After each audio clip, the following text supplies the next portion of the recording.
favorite people at Aqua. Why we have her here today is because she's probably the most experienced person working at Aqua. She's been here about as long as our CEO has been at Aqua. So she also knows all the inside whisperings.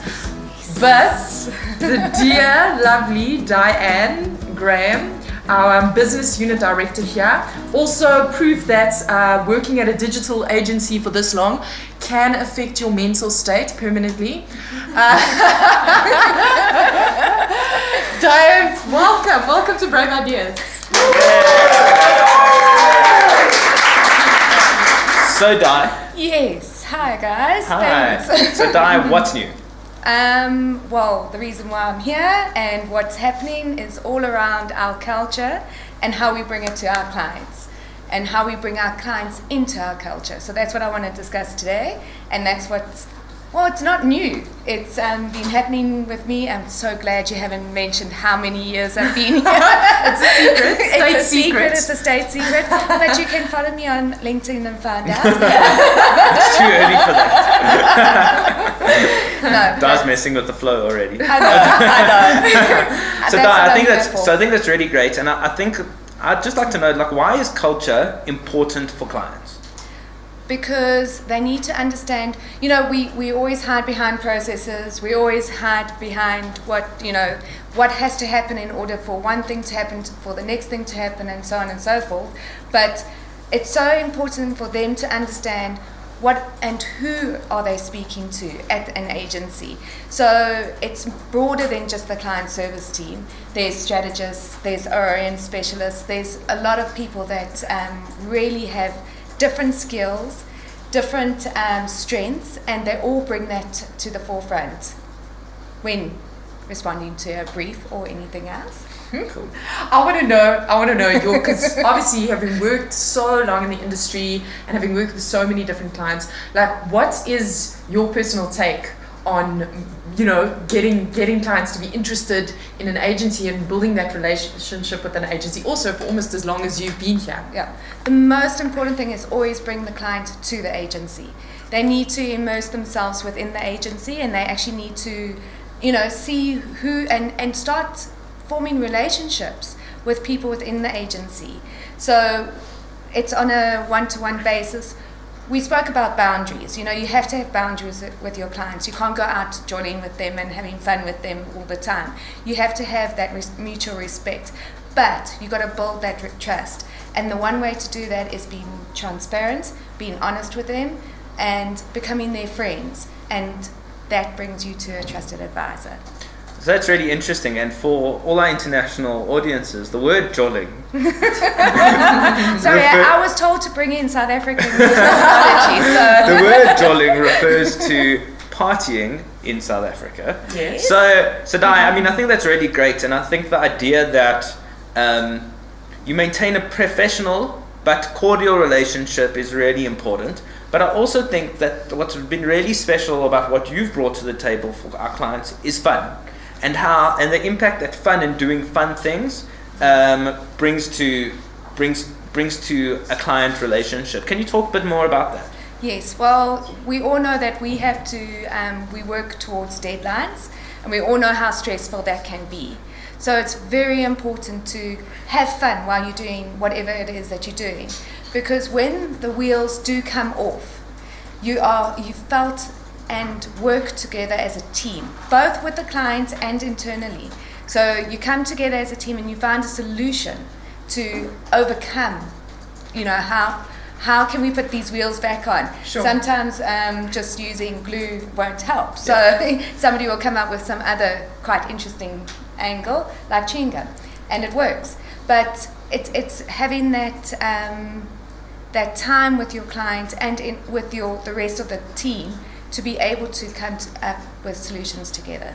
So I think Amelia was talking about collaboration a lot. Yeah. We don't only have to collaborate internally, we've got to collaborate with clients. So I totally get you, and I think that it is about building that collaborative partnership with client in a fun way. What is the kind of feeling you want clients to leave a meeting? What do you want them to feel about Aqua and about our culture and about about what we do here? And how do you engineer that? That's for me is the key thing. Yeah. So I think Julie Humphreys, who many years ago was my actual client on the BMW account, and she used to say that the Thursday status meetings were always her best meeting because it was always engaging, it was fun, but we had a serious element to it. But there was food involved. There's got to be food involved. Yeah, the food always helps, okay? So there was food involved, and we laughed when we could, and we were serious when we needed to be. And we were all accountable for anything. I think yesterday we were talking about, you have to be humble. Sure. So if I do something wrong, I'm going to stand up and say, guys, I've done something wrong here. Please help me. I'll say that to the clients as well as to the internal team. Help. I need your help. I messed up. It was me. I'll put my hand up, but I need your help now. Often we're dealing with corporates. Obviously, a lot of our clients sit in a corporate situation, and their understanding is, corporate deliverables and timelines, etc. Agency is very different, especially an agency that caters for millennials. Yes. Like yourself. Like yourself. I was going to say that. Thanks, Amy, for talking about me and defending me earlier. Oh, but it's a very difficult or different environments. How do you bring the client to the understanding of this is our environment? Perhaps you have an example of how you've done that in the past. Yes, I do actually. We, for our one client, which was a mobile handset manufacturer, they didn't understand the process that went into creating a simple emailer. So there was always, why is it taking so long? What is going on? So what we did, and we brought it back to a South African theme. It was the Rugby World Cup at that time, and we got the team in who is required to build and design and create an emailer, which is of course your traffic person, your copywriter, your designer, your HTML builder, your QA person, both technical and creative. So you can see there's a lot of people that are involved. And we sat up front on bar stools and we took a rugby ball. And I said to the client, please go through and put in your brief. So she came to me and she told me her brief, and I took the rugby ball. I said, okay, now I have to go to traffic. I have to put the brief into traffic. Traffic now needs to, and we took her through the entire process. And then I said, okay, client, we are now in HTML, and you now want to make a change to copy. Yeah. What do you think happens? Well, can't we just, no, it has to go all the way back to traffic. And when you physically took the rugby ball and took it back to traffic, you heard this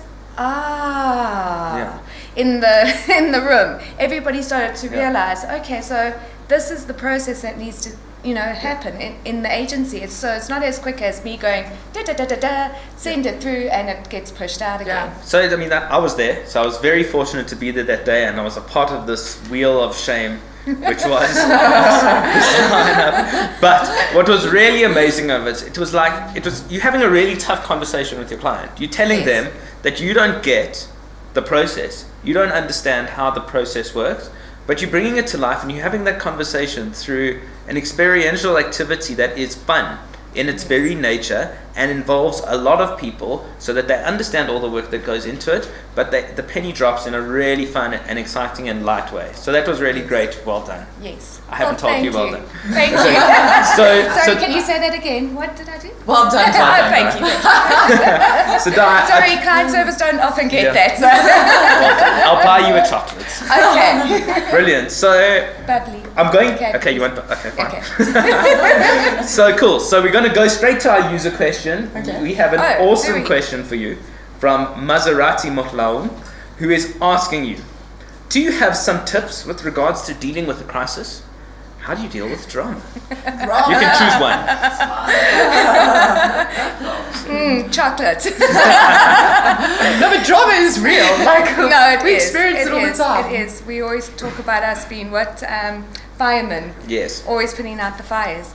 So how do we deal with it? First and foremost, find yourself a quiet room, scream, and then come out and say, okay, who are the people that I need to help me to get through this?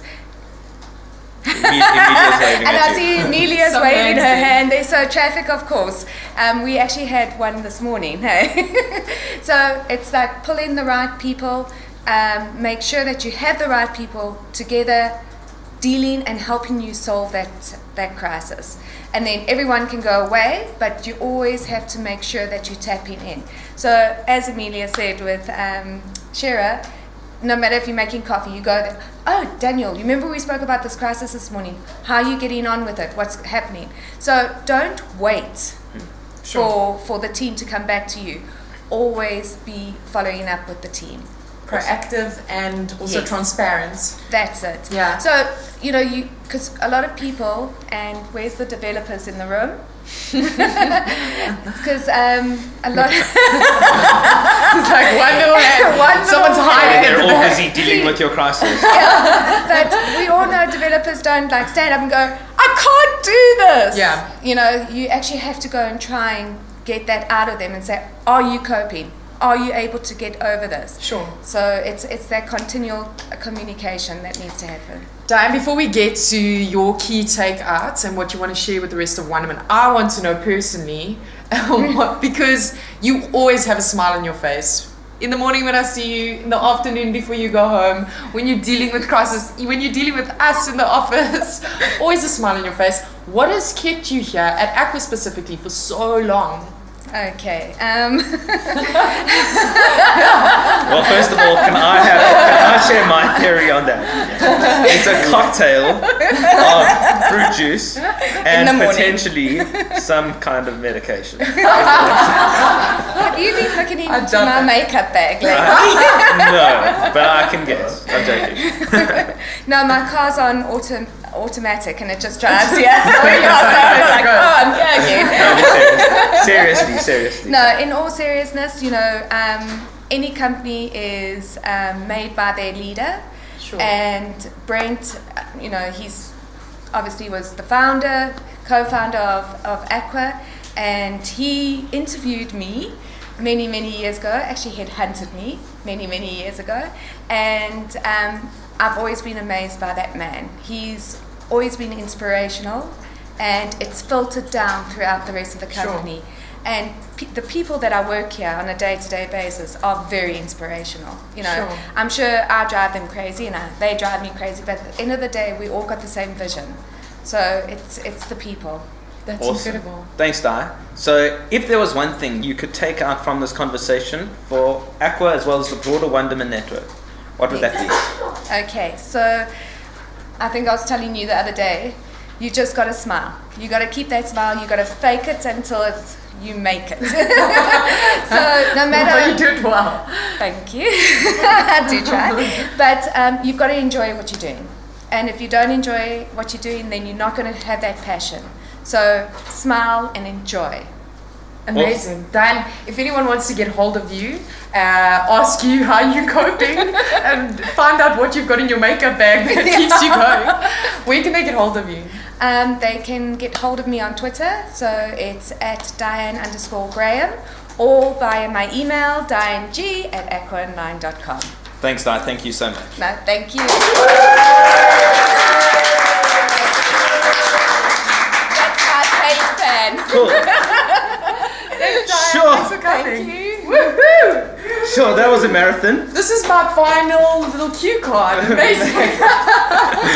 So, guys, today we've had amazing speakers. We've been live streamed all over the world. We've had great speakers. We've had Emilia Brooks talking about collaboration in Aqua. We've had the Evertonian lip syncer Kieran Banan talking about structured innovation. We've had the bearded wonder Celso Borges talking about how design can change lives. Yeah. Not save lives, change lives, got it. Yeah. We had Amy Ford talking about millennials in the workplace. And we've just had Diane Graham talk to us about how culture impacts clients. So Esther, what do you think? What is my key takeouts? Well, I asked you what you thought. Okay. What do you think? Okay, fair enough. No, I think what's incredible about everyone that we've had on today and everyone that we had the privilege of speaking to, is that what came through very clearly for me is the people at Aqua is such a focus. So when we're collaborating, it's about getting people to communicate with each other. When we're innovating, it's about getting people from all parts of the company to get together and speak to each other, you know. When we're about design thinking, it's not just about creatives or designers or the guys who are putting the end product together. It's about us all getting together once again. When we speak about millennials, we're all there and we're all creating for them. So either we're creating for them and we are them. You know, it's about belonging together to something. And when we speak about keeping clients happy, it's again that mutual support of each other. It's again all getting in the room and being able to work towards the same end goal. I think that's what makes Aqua, for me, such an incredible place to be a part of, is that it is all about the people. And it is, and I totally agree with you. And I think that not only that, Aqua, you know, got an old hand around here. Yeah, you've been here a few years. It's not long, quite long. But what I would just say is that, like, to your point, you know, it is all about the people. But what's different about it is that we're all masters of our own destiny here. Yeah. It's a democracy. It's not like a personality cult where we respond to certain personalities at certain times. We all have agency. We all have the ability to come forward with ideas, to execute on those ideas, and to make them happen in an organic and cool way. And I think that for me, I'm amazed by the generosity of the speakers who came on here today to share with us their brave ideas and their thinking, because it is the epitome of what this show is about and what Aqua is about. It's about bringing people, bringing their ideas to the table, putting them into this room, giving them a platform and a space to talk, and making an impact. And I'm done. That's incredible. I'm done.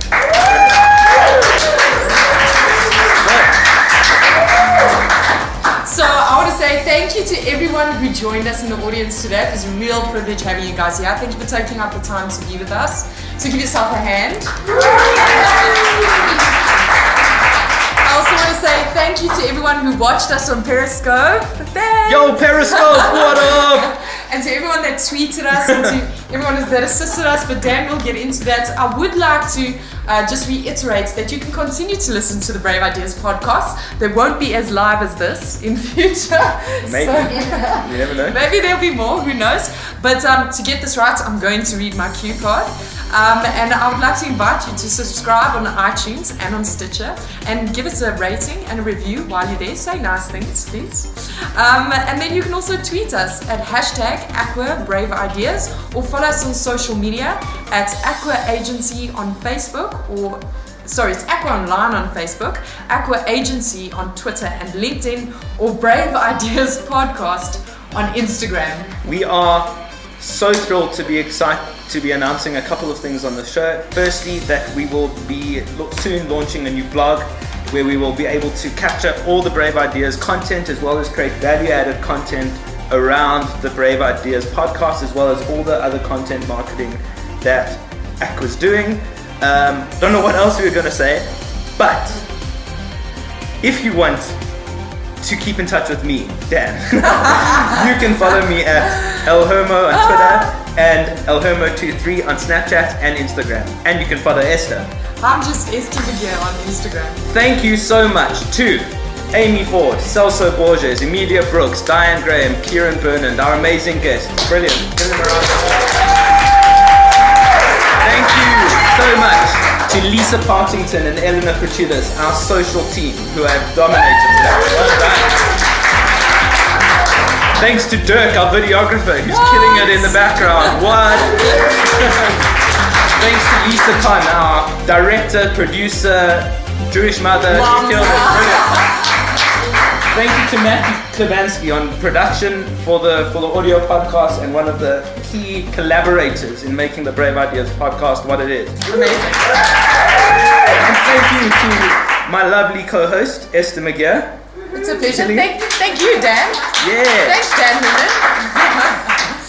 And at that point, we love you too. At that point, we'd like to leave you with one final thought. There are no original ideas, only original people.